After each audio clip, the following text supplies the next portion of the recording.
Todo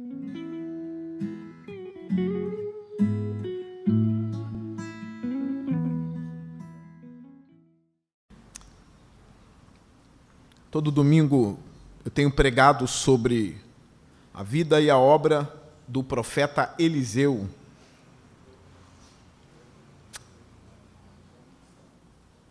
Segunda Reis 6, 24. Segunda Reis 6, 24.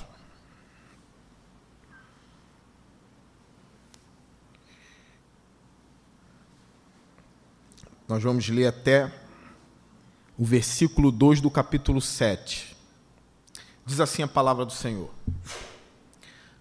Algum tempo depois, Ben-Hadad, rei da Síria, mobilizou todo o seu exército e cercou Samaria. O cerco durou tanto e causou tamanha fome que uma cabeça de jumento chegou a valer 80 peças de prata, e uma caneca de esterco de pomba passou a valer 5 peças de prata.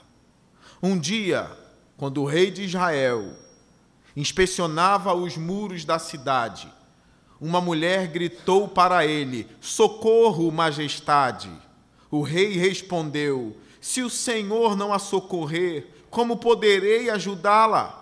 Acaso há trigo na eira, ou vinho no tanque de prensar uvas?" Contudo, ele perguntou: "Qual é o problema?" Ela respondeu: "Esta mulher me disse: vamos comer o seu filho hoje, e amanhã comeremos o meu. Então cozinhamos o meu filho e comemos. No dia seguinte eu disse a ela que era a vez de comermos o seu filho, mas ela o havia escondido.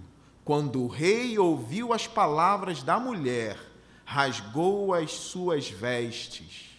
Como estava sobre os muros, o povo viu que ele estava usando pano de saco por baixo, junto ao corpo. E ele disse: "Deus me castigue com todo rigor, se a cabeça de Eliseu, filho de Safate, continuar hoje sobre os seus ombros." Ora, Eliseu estava sentado em sua casa, reunido com as autoridades de Israel. O rei havia mandado um mensageiro à sua frente, mas antes que ele chegasse, Eliseu disse às autoridades: "Aquele assassino mandou alguém para cortar minha cabeça? Quando o mensageiro chegar, fechem a porta e mantenham-na trancada. Vocês não estão ouvindo os passos do seu senhor que vem atrás dele?"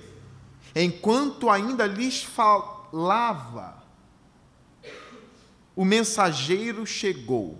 Na mesma hora o rei disse: "Esta desgraça vem do Senhor, porque devo ainda ter esperança no Senhor." Eliseu respondeu: "Ouçam a palavra do Senhor. Assim diz o Senhor: amanhã, por volta desta hora, na porta de Samaria, tanto uma medida de farinha como 2 medidas de cevada serão vendidas por 1 peça de prata." O oficial em cujo braço o rei estava se apoiando disse ao homem de Deus: "Ainda que o Senhor abrisse as comportas do céu, será que isso poderia acontecer?" Mas Eliseu advertiu: "Você o verá com os próprios olhos, mas não comerá coisa alguma." Feche os seus olhos. Tira um pouquinho do ganho ou do agudo para mim, por favor. Senhor Deus, que a sua palavra venha penetrar os corações hoje aqui. Que a sua igreja, Senhor Deus, venha entender que mesmo em períodos de grandes calamidades, há um Deus no céu a clamar. Que eles venham perceber que quando não há mais esperança, tem um Deus nos céus que pode fazer tudo o que Ele quiser. Então abençoe a igreja com essa mensagem. Em nome de Jesus Cristo. Amém. Quando nós lemos o Antigo Testamento, nós percebemos ali que Deus orientou Israel no passado. Se a gente for ler o Pentateuco, nós veremos grandes orientações do Senhor. Uma delas é: não se apartem de mim. Não corram atrás dos ídolos, dos deuses falsos.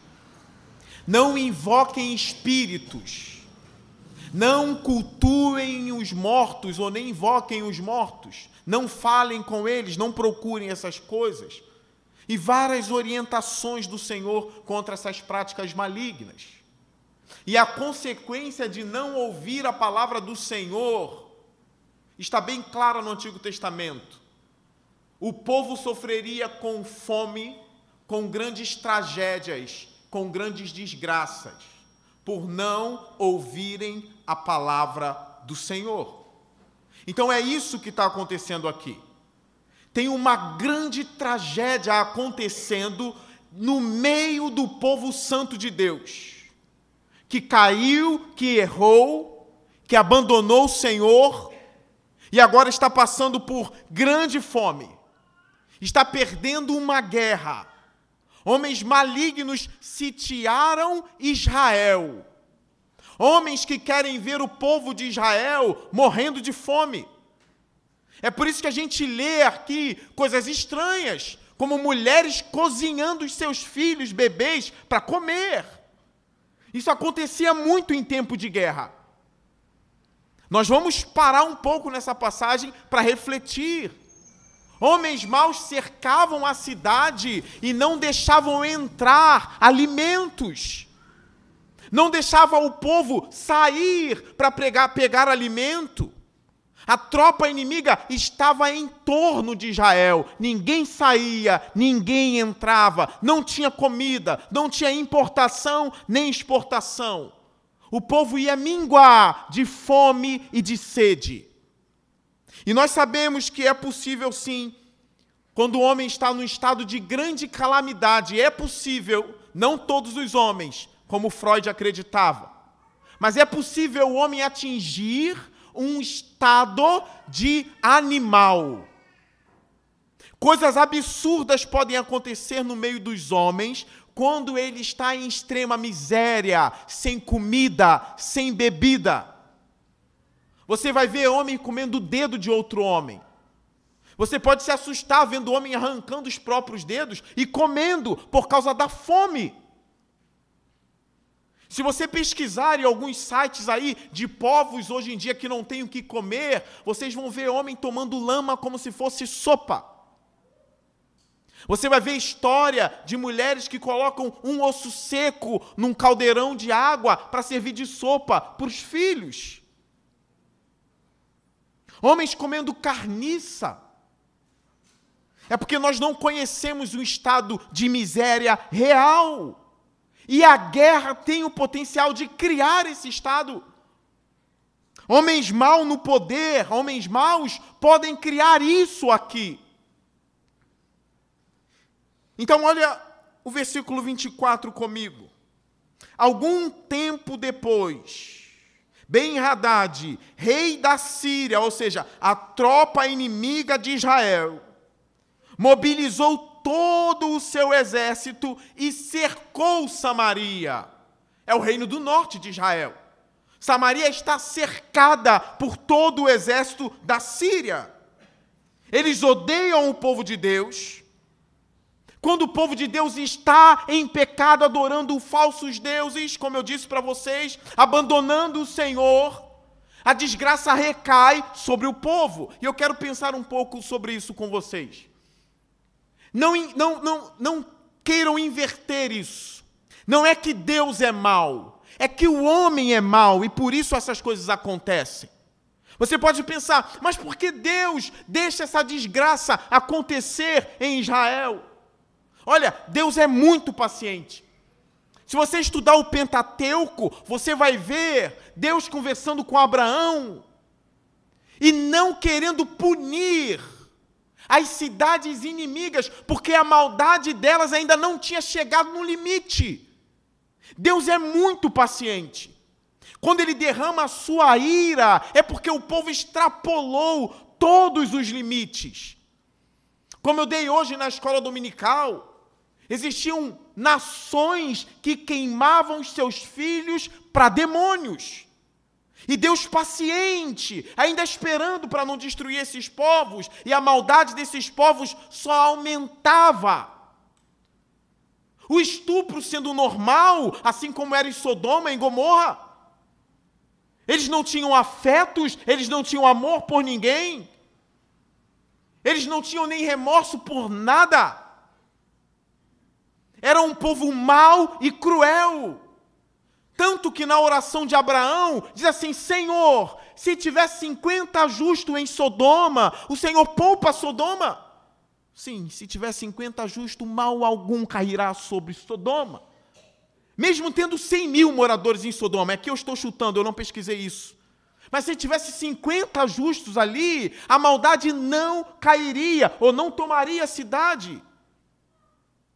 O fogo não consumiria a cidade, mas não tinha 50 justos. E Abraão foi caindo: se tiver 40 eu não destruo. 30 eu não destruo. 20 não. 10 não. Só tinha um justo em Sodoma, conhecido como Ló.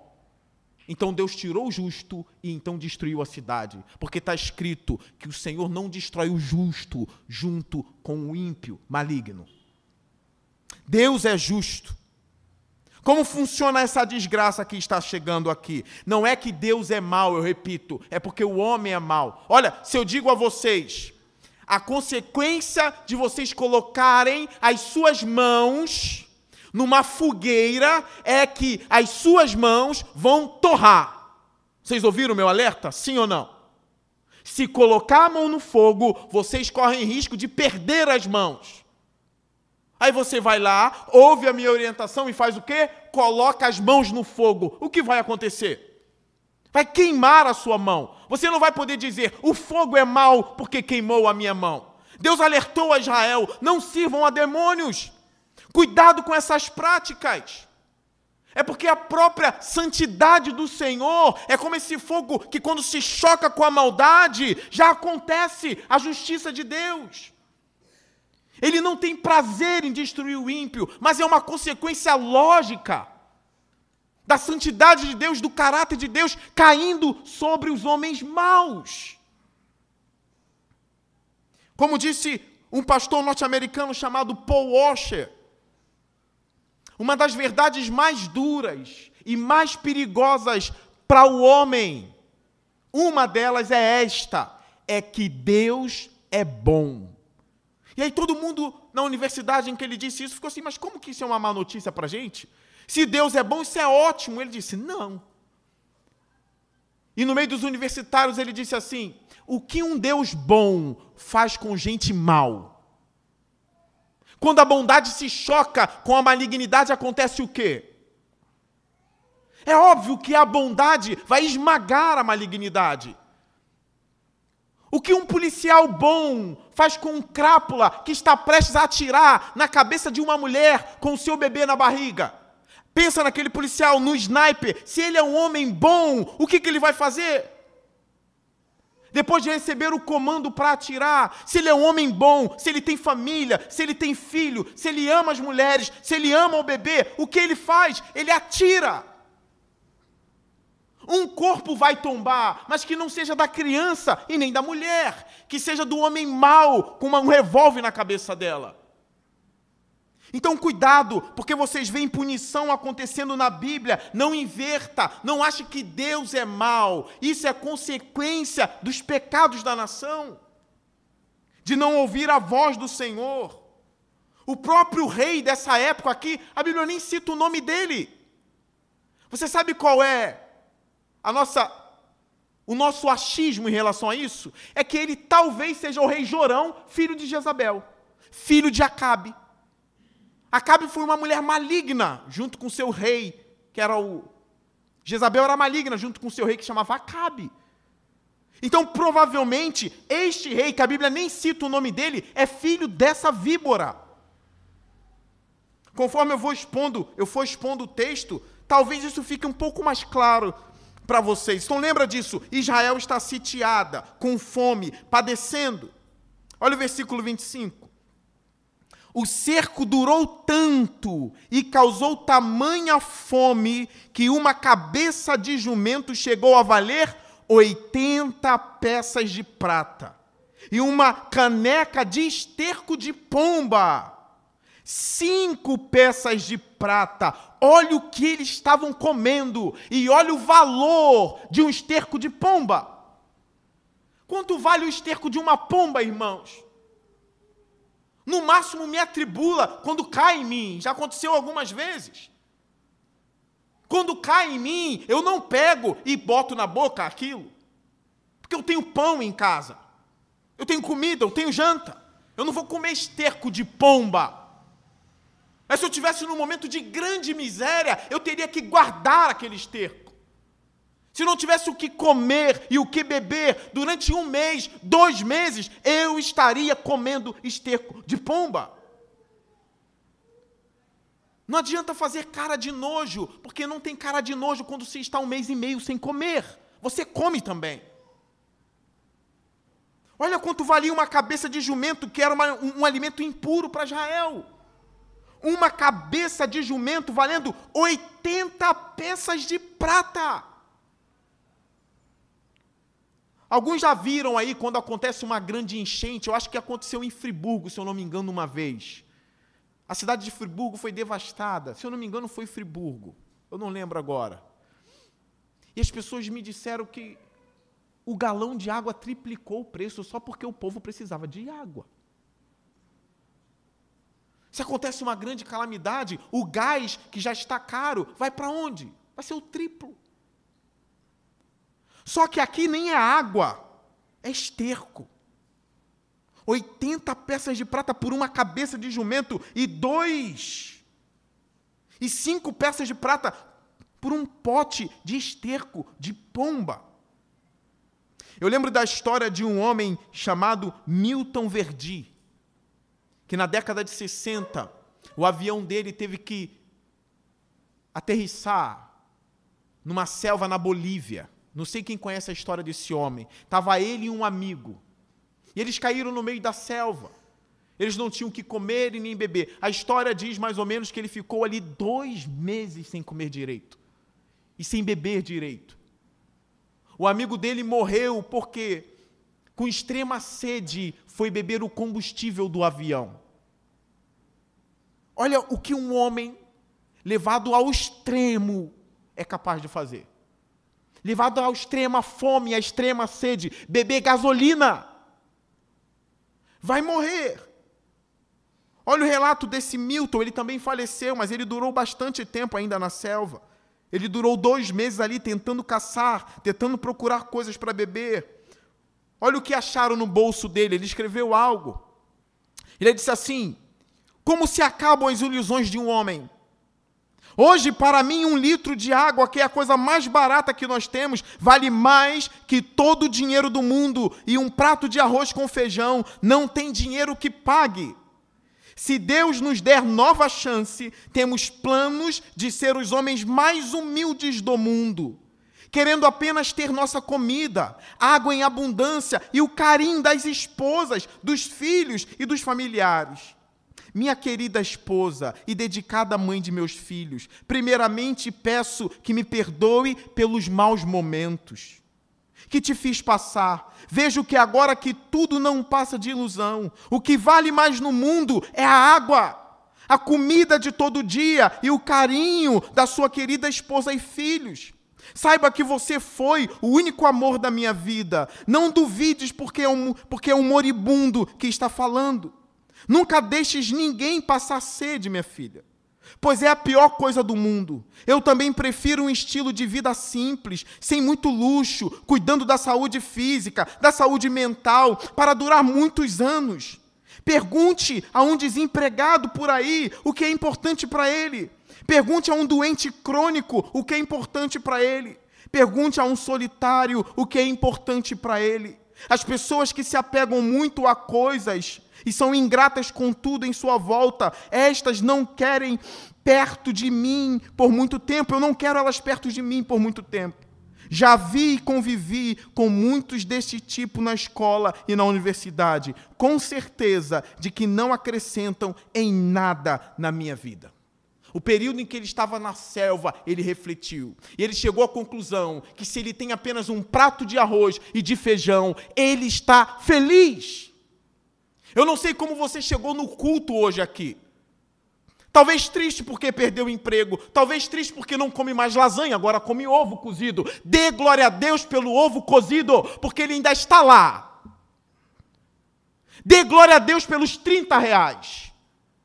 Dê glória a Deus pelos R$15, porque ele ainda está lá.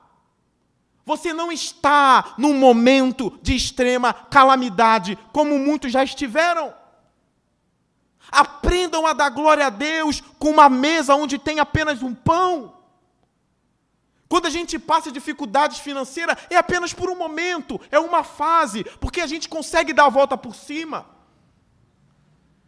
Às vezes consegue dar uma faxina ou fazer um biscate numa obra e consegue ainda o dinheiro. Este homem não tinha mais o que fazer. E viu o seu amigo morrer bebendo gasolina por causa da sede. Israel está passando por isso aqui, comendo esterco.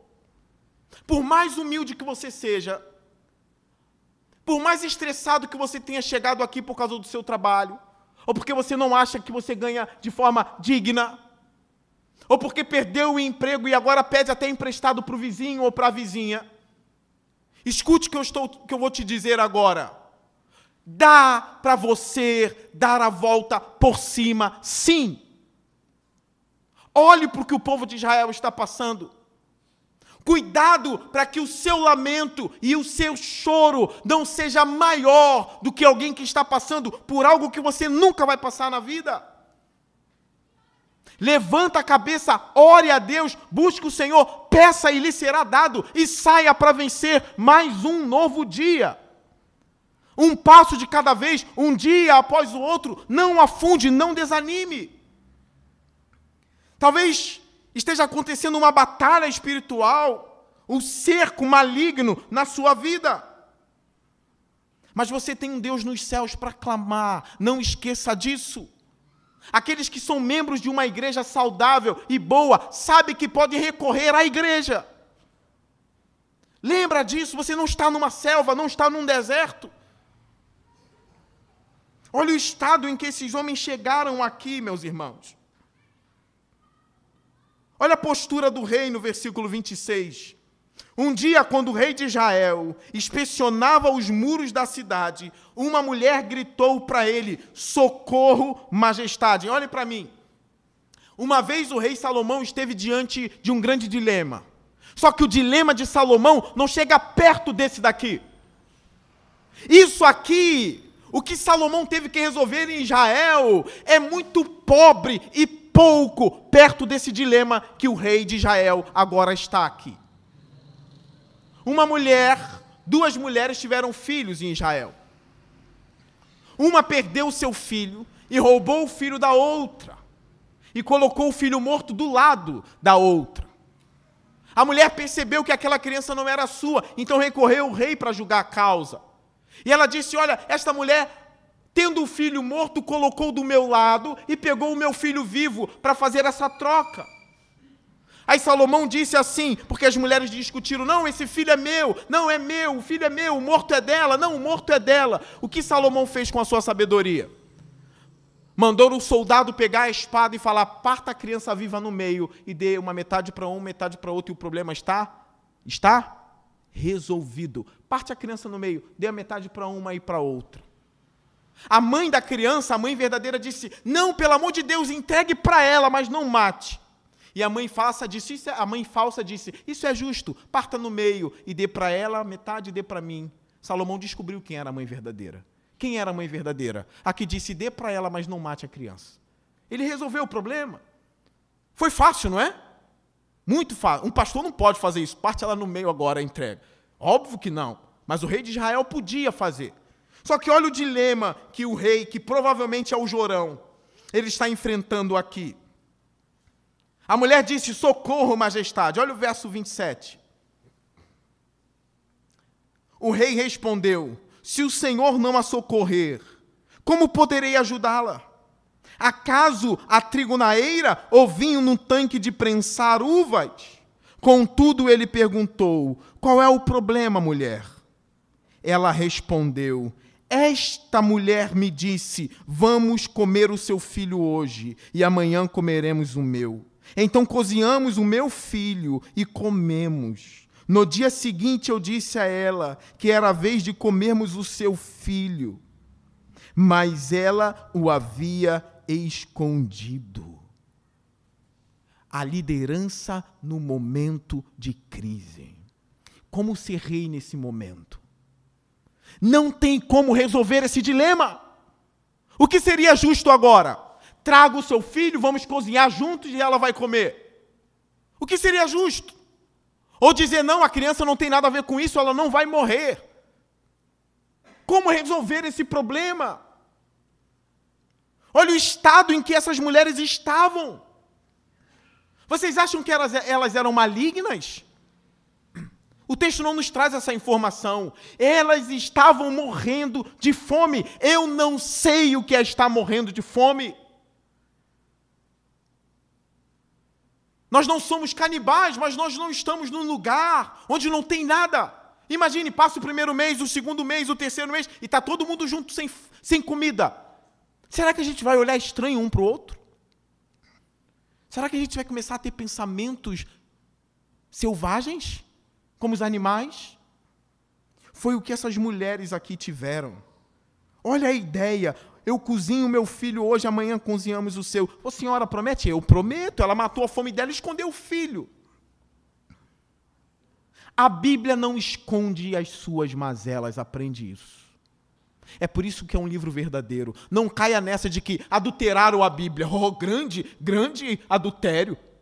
Ou adulteração. Grande adulteração da Bíblia. Agora imagine se a igreja tivesse adulterado a Bíblia. Esse texto estaria aqui? Não. A Bíblia é um livro, é um conto, é um mito. Óbvio que não. Isso tem cara de mito para você? Isso é a plena realidade histórica da guerra. Deus não escondeu as fraquezas de Sansão. Deus não escondeu as mazelas de Davi. Deus não esconde as mazelas dos heróis da Bíblia, entre aspas, porque não tem herói. Isso é para a gente aprender como o homem age dentro da calamidade. O rei não resolveu o problema. Antes, olha o que ele fez. Versículo 30. Quando o rei ouviu as palavras da mulher, rasgou as próprias vestes. Nem sempre o líder vai resolver. Quando o rei rasgava as próprias vestes e estava com um pano de saco, aquilo significava que ele estava de luto e de lamento, que ele não tem mais condições de resolver nada. Está tudo entregue.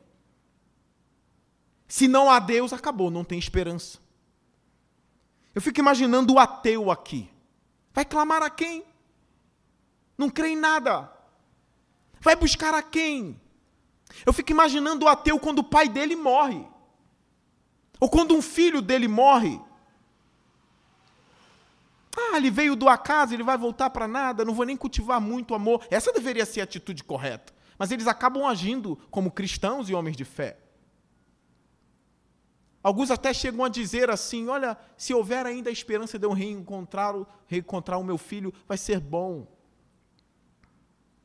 Mas no momento de calamidade é onde você precisa buscar o Senhor Deus. É quando não te resta mais nada. O seu líder não resolve, o seu marido não resolve, ninguém resolve. Você só tem a Deus. Recorra a Ele.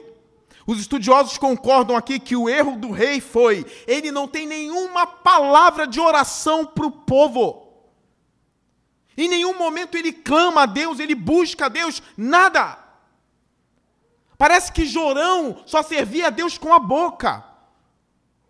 Mas ele não tinha nem fé para clamar, nem fé para orar. A oração muda as coisas. Eu estava conversando isso com o Henrique ontem. O Henrique dizia para mim, pastor, se a gente usasse mais essa ferramenta da intercessão, pastor, nós veríamos muitas coisas que nós não vemos mais. Ore ao Senhor, clame, interceda, porque Ele pode mudar o problema em 24 horas, como vai acontecer aqui. O desfecho da história é um desfecho feliz. Ele rasga as vestes, continuando no versículo 30. Como ele estava sobre os muros, diz o texto, o povo viu que ele estava usando um pano de saco por baixo, junto ao corpo, e ele disse: Deus me castigue com todo rigor, se a cabeça de Eliseu, filho de Safate, continuar hoje sobre os seus ombros. O que Eliseu tem a ver com isso? Alguns suspeitam aqui que provavelmente Eliseu pediu para ele esperar até que ele viesse resolver o problema. Alguns suspeitam disso, pelo fato de Eliseu sempre ajudar Israel. Só que nada de Eliseu. Eliseu não aparece, Eliseu sumiu. E por que a gente acha que esse rei é filho de Acabe, filho de Jezabel? Ele usa a mesma expressão da mãe. Quem conhece de Bíblia aqui, quem lê Bíblia, sabe, já detectou. O termo que ele usa é: Deus me castigue com todo rigor, se a cabeça de Eliseu não estiver nos seus ombros amanhã. Onde que Jezabel usou esse termo? Contra Elias, vocês lembram? 1 Reis, capítulo 19. A diferença é que Jezabel assumidamente servia a demônios. E Jorão servia a Deus de boca, ao único Deus. Porque Jezabel diz assim: que os deuses me amaldiçoem, se amanhã eu não destruir Elias. Que eles me amaldiçoem com todo rigor, foi a expressão de Jezabel.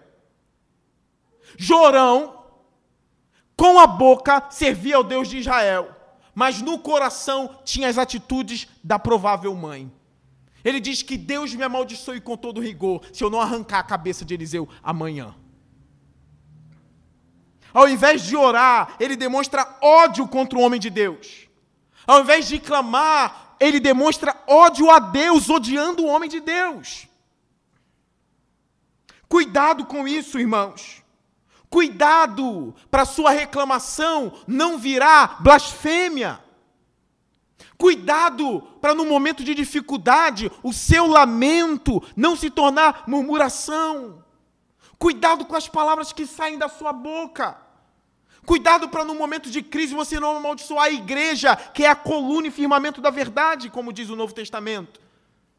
Cuidado para você não dizer assim: que a igreja seja amaldiçoada por não ter feito isso e nem aquilo. Cuidado, que são expressões que as pessoas usam. Cuidado para não culpar A ou B. Assuma o período da sua vida e clame a Deus. Troque a murmuração por oração. Troque a blasfêmia por intercessão. Troque a ira por lágrimas. Caia de joelhos diante de Deus, porque isso resolve problema, sim. Eu já aconselhei alguns irmãos aqui. Olha, eu gosto muito de me aprofundar mais na área do aconselhamento. Eu gosto muito dessa área. Eu faço com prazer, eu gosto. Mas eu já disse para a igreja, nós somos uma comunidade de conselheiros, a gente sabe. Mas eu já disse, olha, se você não souber resolver o problema da pessoa, se a pessoa te contar um problema em que você não consegue resolver, eu vou repetir o conselho que eu já dei a essa igreja uma vez. Você sabe o que você faz? Irmãos, eu não tenho o que dizer. Eu posso orar por você agora? Vocês aprenderam? Se você não sabe resolver, ore. Se você não tem, talvez uma sabedoria suficiente para aconselhar alguém que está vivendo um período difícil, diz assim: você aceita uma oração agora? Deus vai abençoar você. Eu posso orar por você? Eu mesmo já fiz isso. A gente não pode cair naquela de se achar muito inteligente, muito sábio. Eu vou conseguir resolver esse problema. Não, eu olho e digo assim: nossa, isso é grande. Irmãos, eu já estive em ambientes infernais. É porque eu não conto. E eu olhava e dizia: o que eu vou fazer? O que eu vou fazer? O que eu tinha era só invocar o nome de Jesus, só a oração mesmo. Não haja como o rei de Israel. Em nenhum momento o líder procurou a Deus. Ele já começa dizendo para aquelas mulheres: se o Senhor não ajudar, o que eu posso fazer se o Senhor não fizer? Depois ele diz: a cabeça de Eliseu vai estar em minhas mãos e Deus me castigue com todo rigor se isso não acontecer. Ele é ímpio. Mulheres de Deus que estão aqui hoje, homens de Deus que estão aqui hoje, não deixe a amargura tomar o coração de vocês, nunca. Olhe para os céus e ao invés de enxergar um Deus mau e maligno, olhe para os céus e diga: elevo os meus olhos para o monte. De onde me vem o meu socorro? O meu socorro vem do Senhor, que fez os céus e a terra. Olhe para os céus como Jó. O Senhor me deu e o Senhor tomou. Bendito seja o nome do Senhor. Continue adorando ao Senhor, buscando a Ele. 32.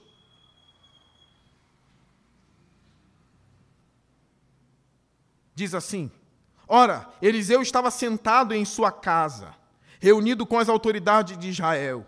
O rei havia mandado o mensageiro à sua frente, mas antes que ele chegasse, Eliseu disse às autoridades: aquele assassino mandou alguém para cortar minha cabeça? Quando o mensageiro chegar, fechem a porta e mantenham-na trancada. Vocês não estão ouvindo os passos do seu senhor que vem atrás dele?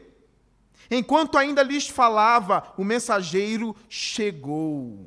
Alguns intérpretes dizem assim: olha, o rei não foi com ele. Isso era só uma linguagem de quem representava o rei. Porque lendo o texto na nossa versão, parece que o rei está indo atrás do mensageiro. Mas os estudiosos dizem que no hebraico não é assim. É porque a presença do mensageiro significava literalmente a presença do rei. Não literalmente que o rei não estava lá, mas era como se fosse assim.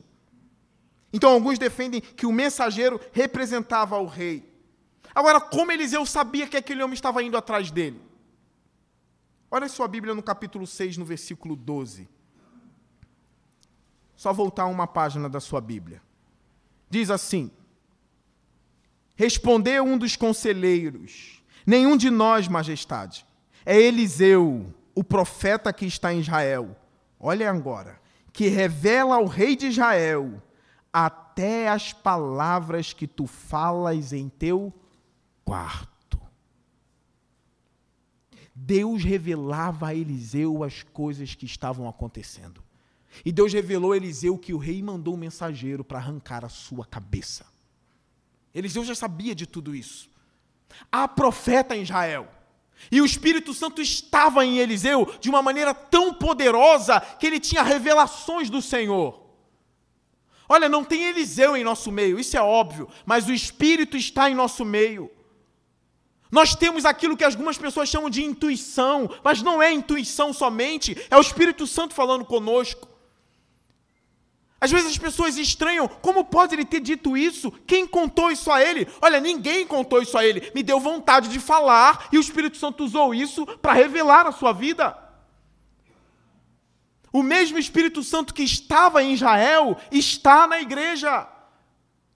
É possível você vir aqui, ou já estar aqui hoje, e Deus está falando contigo. De você achar, olha, parece que Ele sabe tudo que eu estou passando. Não é Eliseu que está aqui, é o Espírito Santo de Deus que está aqui. Eu quero dizer para vocês algo que eu creio. Eu creio que quando o pregador da palavra, ele é fiel à Bíblia, é Deus falando de verdade através da boca do pregador. Aquilo que sai da boca do pregador é palavra viva de Deus, sim. Se ele está interpretando a Bíblia de forma correta, se ele está pregando com o poder do Espírito e fielmente, Deus está usando a boca dele, sim. É por isso que eu tenho coragem de subir aqui e pregar, senão eu não subiria. Se fosse para contar historinha ou inventar coisa, eu não subiria. É porque eu creio no poder do Espírito que eu subo nesse púlpito toda semana. É porque eu creio que Deus ama essa igreja e que Ele nunca vai deixar de revelar a sua palavra para essa igreja, que eu subo aqui.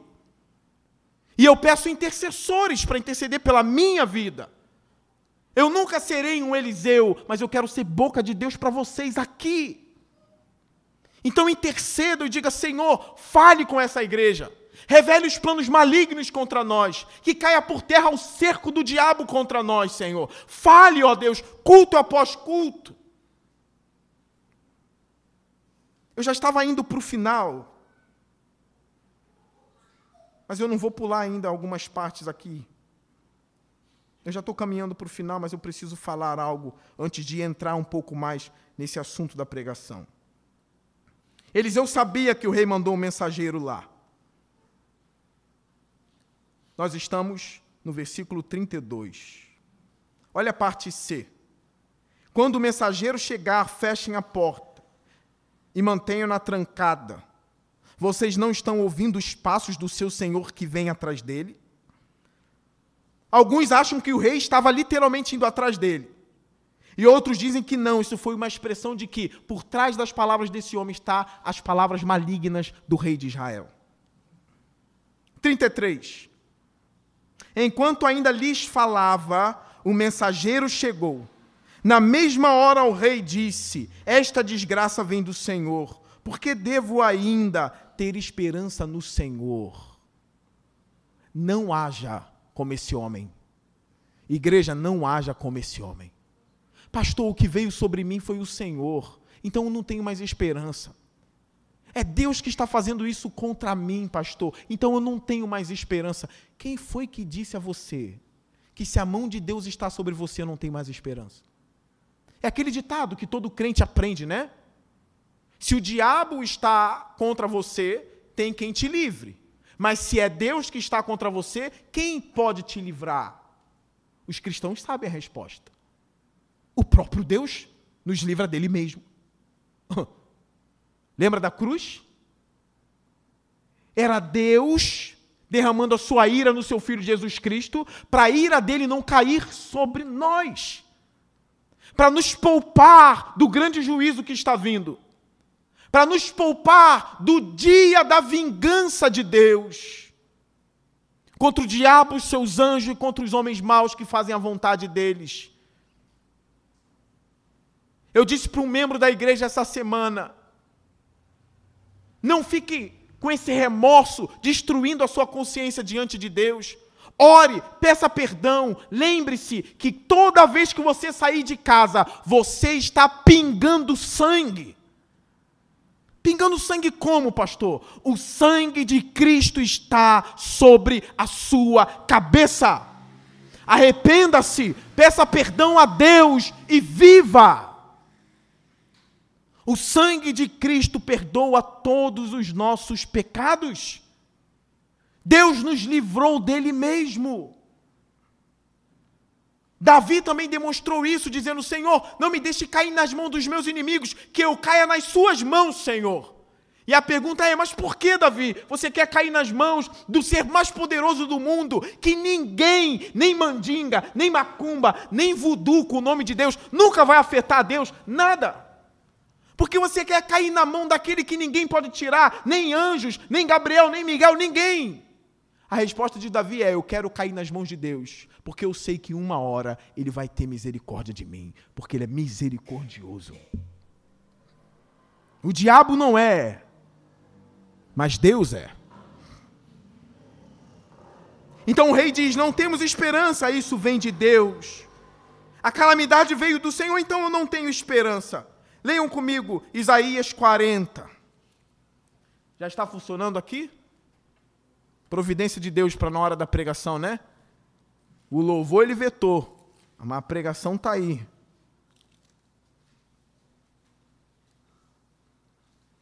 Até nas pequenas coisas a gente fica ligado, né? Por que isso está acontecendo? Isso não é o acaso. Não sei nem porque eu falei isso, né? Nem o tema. Olha Isaías 40, 29. Diz assim: Ele fortalece o cansado e dá grande vigor ao que está sem forças. Até os jovens se cansam e ficam exaustos, e os moços tropeçam e caem, mas aqueles que esperam no Senhor. Você espera em quem? São Jorge? Em quem? Eu vi um filme muito engraçado essa semana, de uma mulher encalhada, já com uns 40 anos, que queria arrumar um marido.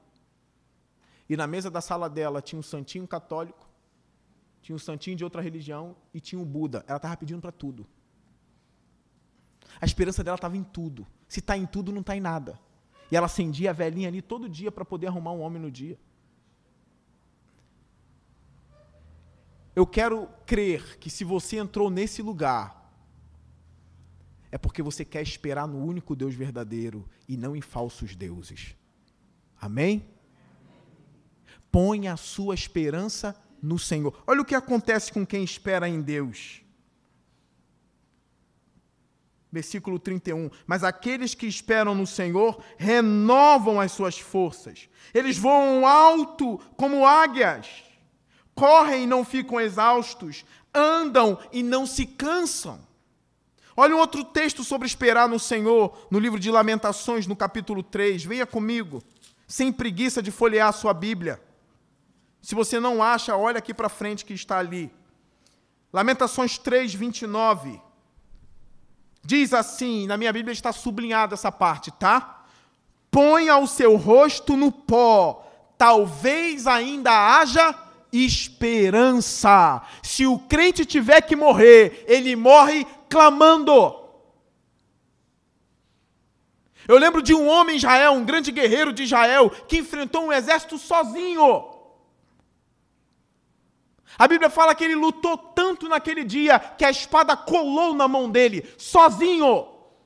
Cheio da unção de Deus, sozinho, ele e uma espada venceram um grande exército. Ele lutou tanto que a espada colou nas mãos dele. O crente, se tiver que perecer, ele perece com a espada grudada na mão. Mas se ele está com a espada na mão, é porque ele crê que vai vencer. É o que Jeremias diz aqui, ponha o rosto no pó, talvez ainda haja esperança. Olha o 30, ofereça o rosto a quem quer ferir e engula a desonra, porque o Senhor não desprezará para sempre. Embora ele traga tristeza, mostrará compaixão.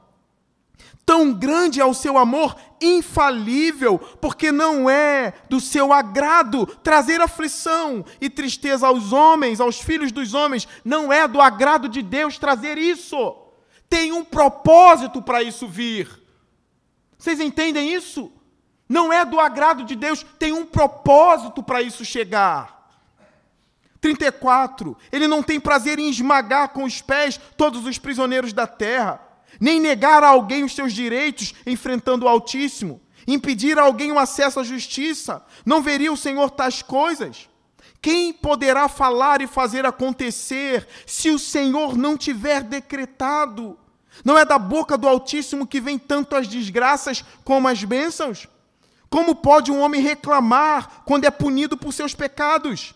Examinemos e coloquemos à prova os nossos caminhos, e depois voltemos ao Senhor. Era o que o rei de Israel deveria fazer. Examinar qual foi o pecado de Israel. Quebrem os ídolos. É isso que o rei tem que fazer. Quebrem as estátuas de demônios agora em Israel. Quebrem, toquem fogo, traga a escritura de volta, preguem ao povo o Deus do nosso pai Abraão, do nosso pai Isaque, do nosso pai Jacó. Voltemos ao Senhor no período de crise. O que está errado, quebre, conserte. Mas ele não fez isso, ele queria perder a esperança. A resposta de Eliseu para ele no capítulo 7. Eliseu respondeu: ouçam a palavra do Senhor. Assim diz o Senhor: amanhã, por volta desta hora, na porta de Samaria, tanto uma medida de farinha, não esterco mais, tá? Farinha, não esterco mais. Tanto uma medida de farinha como 2 medidas de cevada serão vendidas por 80 peças de pratas? Não! Uma apenas. Deus vai mudar o quadro de Israel. A cabeça de jumento estava 80 peças de prata. Um pote com estercos de pomba estava 5 peças de prata. O Senhor vai virar o jogo, Israel. Ele vai destruir o cerco. Agora a farinha vai ser apenas uma pedra, uma moeda de prata. 2 medidas de cevada serão vendidas por 1 peça de prata. Olha o versículo 2. O oficial em cujo braço do rei estava se apoiando, disse ao homem de Deus: ainda que o Senhor abrisse as comportas do céu, será que isso poderia acontecer? Olha a incredulidade desse homem. Ainda que as comportas do céu, usando a linguagem do dilúvio, no hebraico. As comportas foi a linguagem do dilúvio. Ainda que ele fizesse coisa grande e fizesse chover comida, mesmo assim poderiam vender por esse preço? Isso poderia acontecer em Israel? É incredulidade, irmãos. Warren Wiersbe, um grande estudioso das Escrituras, diz assim: o mesmo sol que derrete o gelo endurece a argila. Essa palavra aqui faria muitos humildes chorarem, esperando a providência do Senhor. Nossa, amanhã, nesse mesmo horário, Deus vai vir com a providência, amolecendo o coração, por causa da palavra. Mas assim como o mesmo sol derrete o gelo, endurece a argila, essa mesma palavra endureceu o coração de muitos outros, por causa da amargura, da incredulidade. Como você se comporta diante da palavra de Deus? É o gelo que derrete ou é a argila que endurece cada vez mais? Foi o que aconteceu com esse homem. E ele colheu o fruto da sua incredulidade. Fechando o texto de hoje à noite, olha o que Eliseu diz. Mas Eliseu o advertiu, dizendo: você o verá com os próprios olhos, mas não comerá coisa alguma. Cuidado com a incredulidade.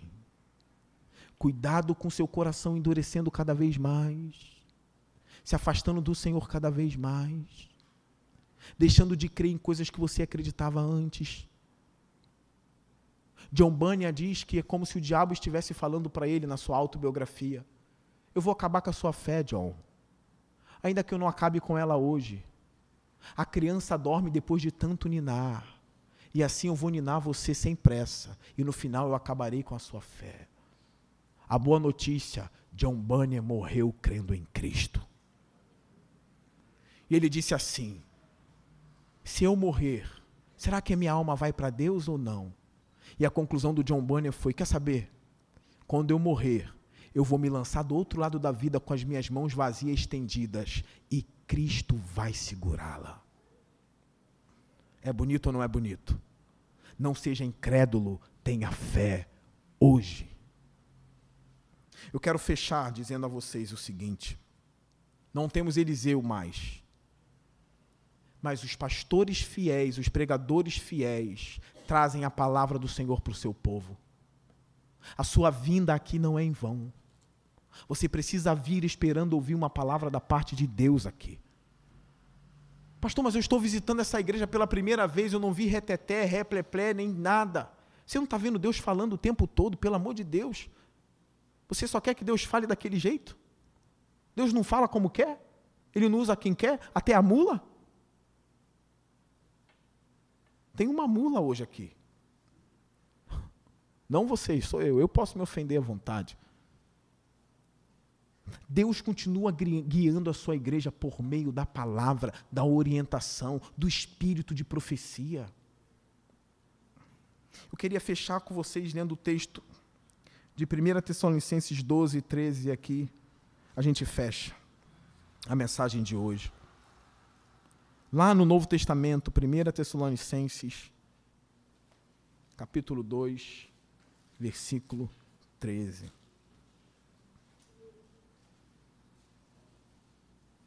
Que diz assim, olhem aqui para frente se você não achou. Também agradecemos a Deus sem cessar o fato de que, ao receberem de nossa parte a palavra de Deus, vocês a aceitaram, não como palavra de homens, mas conforme ela verdadeiramente é, como palavra de Deus, que atua com eficácia em vocês, os que creem. Entre no culto crendo. Já chegue aqui, hoje Deus vai falar comigo, eu creio.